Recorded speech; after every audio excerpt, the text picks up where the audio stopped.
Chapter 1: The Moment You Break or Become. In a quiet dojo in Kyoto, a young ronin named Takashi stepped forward to face the most feared swordsman in the city, a master surrounded by students who had watched countless challengers fall.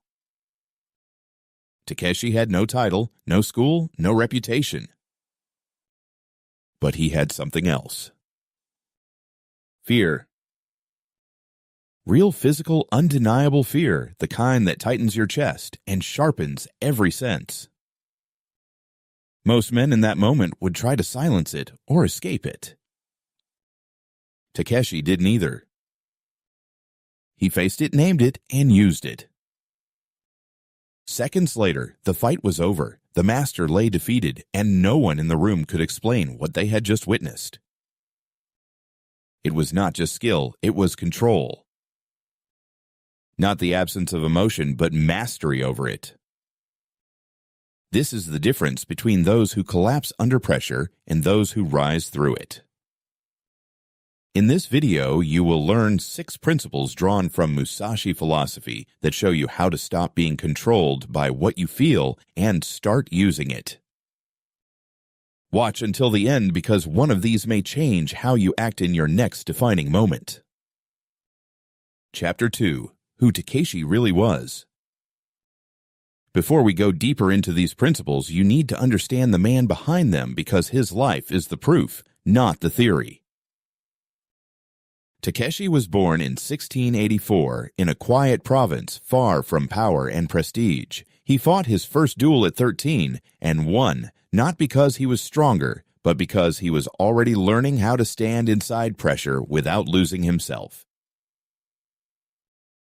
By the time he faced his final legendary opponent on a remote island, he had survived dozens of real battles against trained fighters. Each one was different, but one thing never changed his ability to remain fully present no matter what moved inside him.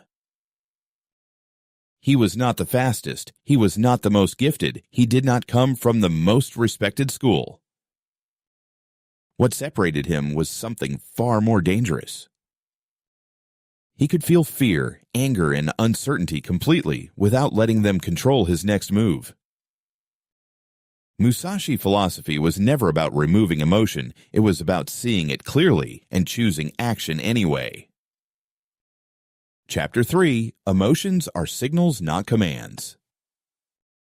Outside the dojo, before one of his early duels, Takashi stood still, with his hand resting lightly on his sword. He knew exactly who he was about to face. A skilled opponent, experienced, calm, and surrounded by loyal students ready to step in if things turned against him. And in that moment, the fear was there, clear and undeniable. Most people only know 2 ways to deal with that feeling. They either try to push it down, pretending it does not exist, or they let it grow until it takes control of their thinking. Both paths lead to the same result: distraction and loss of clarity. Takashi chose something different. He noticed the fear and named it quietly. This is fear, not weakness, not danger, just information, his mind telling him the stakes were real and his attention was required. Then he set it aside the way you set down a weight when you need your hands free and walked forward without resistance. This is the first principle of Musashi Philosophy. Emotions are signals. They are not commands.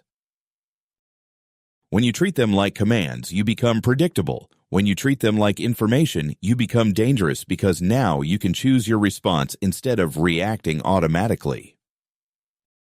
In your next moment of pressure, pause for a second and name what you feel. If this already shifts how you think, comment 1 below and keep going because the next principle goes even deeper.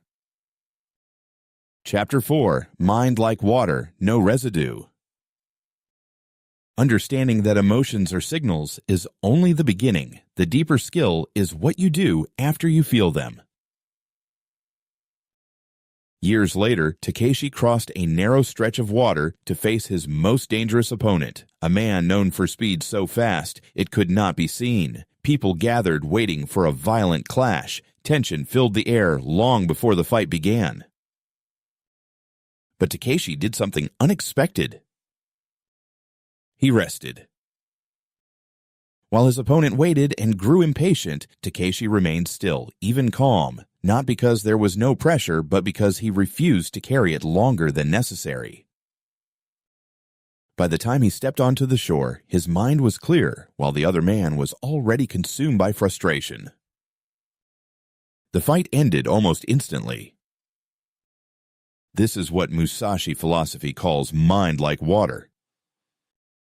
Water responds completely to whatever touches it, but it does not hold on to it. It returns to stillness without effort, without memory of the disturbance. Most people do the opposite. A moment of stress follows them for hours. An argument from yesterday changes how they act today. An old mistake appears again in a new situation. The emotion is no longer happening, but its residue remains. That residue is what weakens clarity.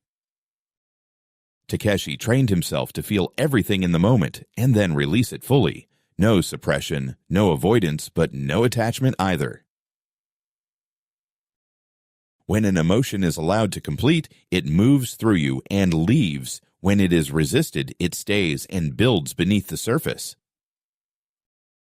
In your life, this means giving each feeling space to exist completely, then letting it end. That is how you return to a clear state again and again under pressure. Chapter 5. Do not fight. The emotion, redirect it. Returning to stillness is powerful, but there is another level that most people never reach. What if the emotion itself could become an advantage? In another duel, Takashi faced a skilled opponent who had prepared carefully for the encounter. The meeting was set at dawn, but Takashi arrived early and waited in silence, hidden from sight. His opponent arrived on time and stood ready. Minutes passed, then an hour, then another. The body grew tight, the mind restless. Attention drifted and returned again and again under strain. By the time Takashi stepped forward, the battle had already shifted. The opponent was no longer clear. He was filled with tension, impatience, and the need to resolve the pressure quickly.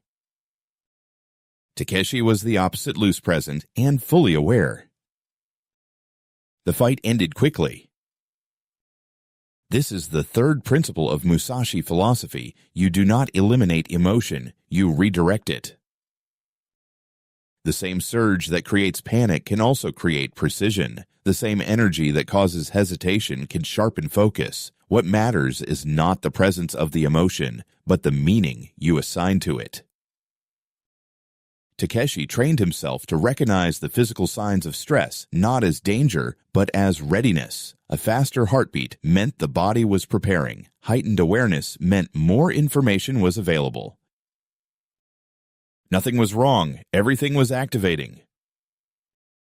In your own moments of pressure, stop trying to calm yourself down. Instead, shift your interpretation. Say this is energy, this is preparation, then direct it into your action.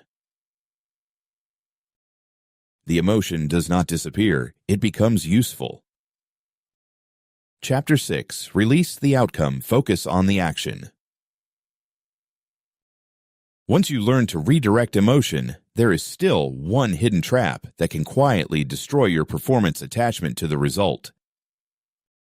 Later in life, Takashi was asked about his victories, about his reputation, and what would remain after he was gone. His answer was simple and precise. He had never entered a duel thinking about what losing would do to his name. Because the moment you become attached to an outcome, you divide your attention. Part of your mind is in the present action, but another part is already in the future, measuring, judging, and anticipating what might happen. This split weakens clarity, it slows decision, it creates hesitation. Musashi philosophy teaches the opposite. Give everything to the action and release everything about the result. Takashi still wanted to win. He was fiercely competitive, but he understood that holding too tightly to victory was the fastest way to lose it. The man who is fully inside the moment moves cleaner, faster, and with less resistance than the man who is thinking about what comes after. In your life, this means shifting your focus from what you want to happen to what needs to be done right now. One sentence, one move, one decision with full presence. If this idea changes how you see pressure, comment 2 below, because the next principle goes deeper into what exists beneath every emotion you feel. Chapter 7. The Stillness Beneath the Emotion. Releasing the outcome brings you back to the present, but there is something even deeper that most people never explore: what exists underneath every emotion you feel. In the final years of his life, Takashi withdrew from constant battle and spent long periods in quiet isolation. He would sit for hours, not to think, not to plan, but to observe. At first, there is always movement, thoughts, memories, reactions rising and falling without control. Most people stop here and assume this is who they are, a mind that never rests. But Takashi continued. And over time, he discovered something that cannot be seen at the surface. Beneath the noise, there is a stillness that does not react, that does not judge, that does not get pulled by fear or anger. It simply watches. This is what Musashi philosophy points to: not the removal of emotion, but the recognition that you are not the emotion itself. When you feel fear, you believe you are afraid. When you feel anger, you believe you are angry. But there is another part of you that can observe both without becoming them. This changes everything. Because once you see that separation, control is no longer force, it becomes awareness. In your own life, take a few minutes each day to sit without distraction. Notice what appears in your mind without following it. Let thoughts come and go. Let feelings rise and pass. You are not removing them. You are seeing them clearly. And in that clarity, a different kind of strength begins to form. Chapter 8. When emotion becomes your weapon. Once you begin to see that you are not your emotions, a new possibility opens: not control through resistance, but integration through clarity. In one of his final confrontations, Takashi faced not a single opponent, but a coordinated threat, multiple attackers waiting along the path prepared to overwhelm him. The situation was chaotic, unpredictable, and filled with real danger. But what witnesses described was not panic and not even calm in the ordinary sense. It was something sharper. Takashi moved with complete awareness. Every shift in the environment, every movement of his opponents, every signal from his own body processed instantly, without hesitation. There was no gap between what he felt and what he did. This is the final principle of Musashi philosophy. The emotion you master becomes part of your action. Fear becomes heightened perception, anger becomes force, excitement becomes precision. Nothing is wasted, nothing is suppressed. Most people experience a delay. They feel something, then they think about it, then they decide what to do. In that delay, opportunity disappears and mistakes are made. Takashi trained until that delay no longer existed. The response and the feeling became one continuous movement. This is what many call flow, but it is built through years of discipline, not chance. In your life, this means going deeper into what you feel, not away from it. The more precisely you understand an emotion, the more directly you can use it. And when that happens, pressure is no longer something you survive. It becomes something you use. Chapter 9. What this means for you. When you put all of this together, a different way of living begins to form, not a life without emotion, but a life where emotion becomes useful. Most people are in constant conflict with what they feel. They try to remove fear, hide anger, and chase motivation. They spend energy controlling their inner state instead of understanding it. Musashi Philosophy offers another path. You recognize the emotion, you allow it to exist, you understand what it is telling you, and then you choose your action with clarity. In a difficult conversation, you notice anger and pause long enough to see what sits beneath it. In a moment of fear, you treat it as a signal to focus, not a reason to stop. In pressure, you direct your energy instead of resisting it. This is not natural. It is trained one moment at a time.